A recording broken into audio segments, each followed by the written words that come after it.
Student, तो जो आपका हमने लास्ट टॉपिक इस पे कराया था बेटा डिटेल में, जो एक्टिविटी हमने बताई थी किस तरीके से हम बताएंगे कि लाइक पोल्स रिपल करते हैं एंड अपोजिट पोल्स अट्रैक्ट करते हैं, इसके बारे में हमने बताया था किस तरीके से करते हैं।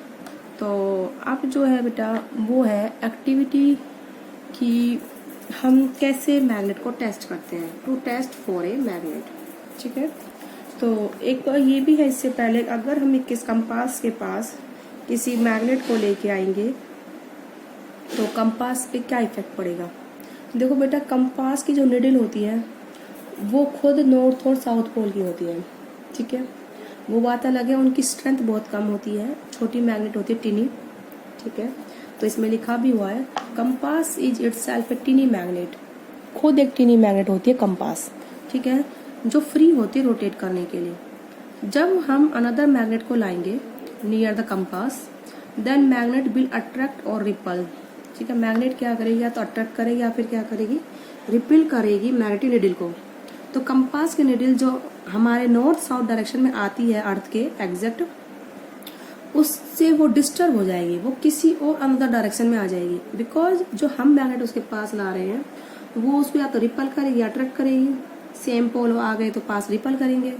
अगर मान लो कंपास निडल का नॉर्थ है और जो दूसरी हम मैग्नेट ला रहे हैं उसका भी हम नॉर्थ पास ले आए, तो रिपल करके कंपास की निडल मान लो अर्थ का नॉर्थ इधर है, वो इधर पॉइंट कर रही है इस टाइम फ्री, तो जब हम दूसरी मैग्नेट को पास लाएंगे इसके तो ऐसे रिपल करेगी तो वो अदर डायरेक्शन में आ जाएगी। ठीक है, तो जो अर्थ की नॉर्थ और साउथ डायरेक्शन उसको इंडिकेट वो नहीं करेगी। ठीक है, तो इस तरीके से अगर हमें कभी भी डायरेक्शन निकालनी हो कंपास से तो हमें इस चीज़ का ध्यान रखना पड़ता है कि अनदर मैग्नेट उसके पास ना हो।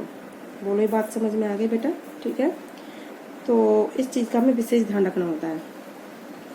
तो और भी काफ़ी दे रखे हैं कि जो हमारे डिवाइसेस हैं, ठीक है, तो उसमें भी हमारी मैग्नेट यूज़ होती है। जैसे मोबाइल फ़ोन में यूज़ होती है, म्यूजिक सिस्टम में यूज़ होती है, टेलीविजन्स में, कंप्यूटर में, कॉम्पैक्ट डिस्क यानी कि सीडी में, कैसेट में, क्रेडिट कार्ड में, इन सब में क्या यूज़ होती है, मैग्नेट्स यूज़ होती है, यानी कि मैग्नेटिज्म यूज़ होता है। चले, अब है हमें कोई एक्टिविटी करनी है कि वो मैग्नेट है या नहीं है। Activity to test the magnet कैसे करेंगे। मान लो आपके पास एक आयरन की बार है, मतलब आयरन की रोड है, और दूसरी आपके पास मैग्नेट की रोड है। तो आपको पता हमें टेस्ट करना है, दोनों का कलर सेम है, मान लो ब्लैक किया, तो हम कैसे बताएंगे इनमें से ये एक तो रोड कौन सी वाली तो मैग्नेट की है और कौन सी वाली हमारी आयरन की है। ठीक है, तो हम क्या करेंगे, हम आयरन के टुकड़े लाएंगे और अदर छोटे छोटे। ठीक है, तो जिस रोड से आयरन के टुकड़े चिपक जाएंगे, क्योंकि एक लोहा दूसरे लोहे पर अट्रैक्ट नहीं करता। ठीक है, तो वो कभी वो आयरन पर रोड पे जाके नहीं चिपकेंगे, लेकिन मैग्नेट है जो आयरन पीसीस को क्या करता है बेटा, अट्रैक्ट करता है। तो यानी कि अदर जो आयरन पीसीस है वो मैग्नेट जाके चिपक जाएंगे, स्टिक हो जाएंगे, लेकिन जो आयरन छोटे छोटे टुकड़े हैं आयरन के, वो आयरन की रोड से नहीं चिपकेंगे। ठीक है, तो जिस पर जाके स्टिक हो गए आयरन के छोटे छोटे टुकड़े, वो तो हमारी क्या है, मैग्नेट है, और जिस पर नहीं स्टिक हो रहे हैं मतलब वो क्या है, हमारी आयरन की रोड है। इस तरीके से हम बताते हैं कि कौन सी हमारी रोड मैग्नेट की है और कौन सी हमारी सिंपल कोई और अदर रोड है। बोलिए, बात समझ में आ गई। अब हम करते हैं मेकिंग योर ऑन मैग्नेट, हम अपनी खुद की मैग्नेट कैसे बनाएं। क्लियर है। तो ये बोल रहा है there are many ways to making the magnet, बहुत तरीके हैं मैग्नेट को बनाने के लिए। ठीक है, सबसे जो इजी वे है वो है स्ट्रोकिंग मेथड। क्या है बेटा, स्ट्रोकिंग मेथड है। तो इसमें क्या होता है, if we stroke iron bar with one end one pole of a bar magnet, वो यूं बोल रहा है कि अगर हमारे पास कोई आयरन की रोड है, उसको जो है मैग्नेट के एक पोल पर ला रहे रिपीटेडली सेम डायरेक्शन में। ठीक है, स्ट्रोक कर रहे हैं, तो आयरन बार हमारी क्या बन जाएगी, मैग्नेट बन जाएगी। क्या बन जाएगी, मैग्नेट। ठीक है, या आयरन बार की जगह आप आयरन स्ट्रिप भी यूज कर सकते हो। तो हमें दो चीजों की जरूरत पड़ेगी, एक तो आयरन बार या फिर आयरन की रोड या फिर आयरन की पत्ती लोहे की, या और एक दूसरे में क्या जरूरत पड़ेगी, बार मैग्नेट की। ठीक है, तो इन्होंने एक्टिविटी दिखा भी रखी है यहाँ पर मैं बुक्स का इसीलिए यूज़ कर रही हूँ जिससे कि डायग्राम मैं आपको दिखा सकूँ। ये मेरी आयरन बार है और ये कैसी है बेटा, मैग्नेट हाथों में जो है, ठीक है। तो हमने क्या करा, एक हमने आयरन बार ले ली जिसको हमें मैग्नेट बनाना है, तो उसको हमने वुडन के टेबल पर रख दिया और हमने हाथ में क्या ले ली, मैग्नेट ले ली। उसका एक एंड हमने क्या करा है, अपने हाथ से पकड़ लिया, दूसरे एंड को हम क्या लेके जा रहे हैं, आयरन बार के ऊपर लेके जा रहे हैं, ठीक है। तो हम जो इसका एंड है, लोअर एंड है रोड का, सॉरी मैग्नेट का, हम उसको ऊपर नीचे नहीं लेके जाएंगे, ठीक है, उसको हम उठाना नहीं है, ठीक है। तो हमें क्या करना है, सिर्फ उसको टच करना है, कहाँ पर, रोड पर, ठीक है। तो उसको पूरी लेंथ पर कहाँ लेके जाना है, इस तरीके से लेके जाना है टच करते हुए, ठीक है। तो ए पॉइंट से कहाँ तक आ गया, बी पॉइंट तक आ गया, ठीक है।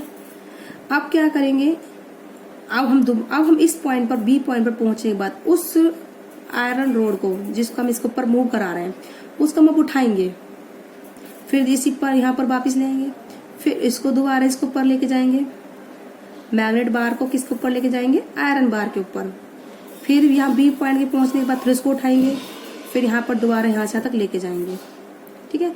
ऐसा कम से कम हमें 30-40 बार करना है, क्या करना है। लेकिन आप याद रखना, जब आप आयरन रोड के ऊपर बार मैग्नेट को लेके जा रहे हो तो उसे वापस ऐसे उसके ऊपर घसीटते हुए नहीं लाना है, उसको लेके तो ऐसे जाना है, लेकिन वापस पर उठा के ऐसे यहाँ पे आना है। देखो डायरेक्शन दिखा रखे है, एरो पॉइंट से पहले यहाँ से यहाँ तक गए, फिर उसको उठा के ऐसे लाए यहाँ से यहाँ तक, फिर उठा के ऐसे लाए यहाँ से यहाँ तक, ठीक है। उसको ऐसे ही वापस नहीं लाना है। तो आपकी धीरे धीरे जो आयरन स्ट्रिप है वो कैसे बन जाएगी, मैग्नेट बन जाएगी, क्या बन जाएगी, एक मैग्नेट की फॉर्म ले लेगी वो। यानी कि अगर इस आयरन की रोड के पास 30-40 बार इसके ऊपर मैग्नेट चलाने के बाद अगर छोटे छोटे लोहे के टुकड़े लाओगे वो उस आयरन से चिपकने लगेंगे, अदरवाइज नहीं चिपकेंगे, ठीक है। अगर वो मैग्नेट नहीं बनती तो आयरन से कभी आयरन नहीं चिपकता। लेकिन अब वो इस टाइम आयरन रोड हमारी मैग्नेटाइज हो गई है तो अदर छोटे छोटे आयरन के पीसेस से क्या हो जाएंगे, स्टिक होने लगेंगे। बोलिए बात समझ में आ गई बेटा आपको। तो ये कौन सी एक्टिविटी थी कि हम अपनी खुद की मैग्नेट कैसे बना सकते हैं। बोलो ये बात समझ में आ गई, ठीक है। तो इस तरीके से हम खुद की मैग्नेट बना सकते हैं। अब ये दूसरा है, पूछ रहा है कि हम अपना खुद का कंपास कैसे बनाएंगे, ठीक है। देखो इसने दे रखा है, we can check whether the iron bar, जो हमारी आयरन की पत्ती थी अभी एक्टिविटी में, वो मैग्नेट बनी है या नहीं बनी। तो कैसे चेक करेंगे, हम उसके पास आयरन फीलिंग या फिर पेपर क्लिप होती हैं जो, ठीक है, उनको लेके आएंगे तो वो उससे स्टिक हो जाएंगी, चिपक जाएंगी। तो इट मीन्स हमारी आयरन की पत्ती कैसे बन गई, मैग्नेट। बोलो आपको ये बात समझ में आई। अब है हमारा activity to make your own compass, हम अपना खुद का कंपास कैसे बना सकते हैं उसकी एक्टिविटी। बोलो बात समझ में आ रही बेटा। तो कैसे बनाएंगे हम खुद का अपना कंपास, तो इसने बोला है कि वी टेक आयरन निडल, हम क्या करेंगे कि लोहे की निडल लेंगे, निडल, ठीक है, या फिर स्टील की, ठीक है। तो उसको हमें मैग्नेट में बदलना है। कैसे बदलना है, उसको हमें मैग्नेट में बनाना है बाय यूजिंग बार मैग्नेट। जैसे अभी हमने प्रोसेस करा है ना, एक लोहे की पत्ती को हमने मैग्नेट बनाया था, सेम प्रोसेस से हम एक निडल लेंगे, उस पे हम लगातार क्या लगाएंगे, उसको क्या करेंगे, हम लगातार उसके ऊपर मैग्नेट को चलाएंगे, ऐसे फिर यूं वापिस फिर ऐसे ही, तो वो मैग्नेटाइज हो जाएगी, ठीक है। तो इसको हम बोलेंगे मैग्नेटाइज्ड निडल। क्या बोलेंगे इसको हम, मैग्नेटाइज्ड निडल बोलेंगे। अब क्या करेंगे, इस निडल को हम, एक कॉर्क होता है ना जिसमें आराम से निडल अंदर चली जाती है, तो उसमें हम क्या कर देंगे, उस कॉर्क के अंदर इसको इंसर्ट कर देंगे इस तरीके से, ठीक है। तो एक पोर्शन तो कॉर्क से इधर बाहर निकल आएगा, दूसरा इधर। बोलो बात समझ में आ गई। अब इसके बाद क्या करेंगे, इसके बाद हम क्या करेंगे, हमें इस तरीके से बनाना है। अब इस कॉर्क को हमें पानी में क्या कर देना है, रख देना है। तो कॉर्क जो है पानी में कभी डूबता नहीं, वो क्या करता है, फ्लोट करता है, यानी कि तैरता है, ठीक है। अब वो निडल जो है आपको इस कॉर्क के अंदर इस तरीके से डालनी है कि जब कॉर्क पानी में तैरे तो निडल पानी को टच ना करे, निडल पानी को टच ना करे। बोले बात समझ में आ गई आपको, ठीक है। तो यानी कि अगर इतना कॉर्क पानी में डूबता है तो निडल आपको इससे ऊपर ही डालनी है कॉर्क के अंदर, ठीक है। अब ये जो कॉर्क है इजीली पानी में मूव करता है, अब ये फ्री है, कहीं भी रोटेट कर सकता है, कहीं भी मूव कर सकता है। अब जो हमारी ये निडल है वो मैग्नेटाइज्ड है, तो इसके नॉर्थ और साउथ पोल है, तो नॉर्थ कहाँ जाएगा इस निडल का, अर्थ के नॉर्थ की तरफ, और साउथ कहाँ जाएगा, साउथ की तरफ। तो जैसे निडल घूमेगी ये, तो कॉर्क भी घूमेगा अपने आप, और निडल किस डायरेक्शन में आ जाएगी, जिस डायरेक्शन में अर्थ का हमारा क्या है बेटा, नॉर्थ साउथ। ठीक है, तो अब बोल रहा है कि the magnetise iron needle will align itself along the north south direction. Magnetise needle क्या करती है, अपने आप को झुका लेती है किस डायरेक्शन में, नॉर्थ और साउथ डायरेक्शन में। ठीक है, इस तरीके से। अब rotate the floating cork carrying the magnetise needle in different direction. हम कॉर्क को क्या करेंगे, ऐसे घुमाएंगे डिफरेंट डायरेक्शन में, तो ये कहाँ जाके रुकेगा, कॉर्क रुक जाएगा धीरे धीरे। ठीक है, ये बोल रहा है कि we will find that when the cork stop rotating, cork जब घूमना स्टॉप कर देगा, कहाँ पर करेगा कि मैग्नेटाइज निडल कहाँ पर अलाइन करेगा अपने आप को, नॉर्थ और साउथ डायरेक्शन में। अगर हमने कॉर्क को ऐसे घुमा दिया तो घूमते घूमते ऐसे इस तरीके से रोकेगा अपने आप को, निडल कहाँ पर जाएगी, अर्थ के नॉर्थ और साउथ डायरेक्शन में। बोले बात समझ में आ गई। इस तरीके से हम अपना खुद का कंपास भी बना सकते हैं। तो आई होप आपको समझ में आ गया स्टूडेंट्स। आज की वीडियो में बेटा इतना ही।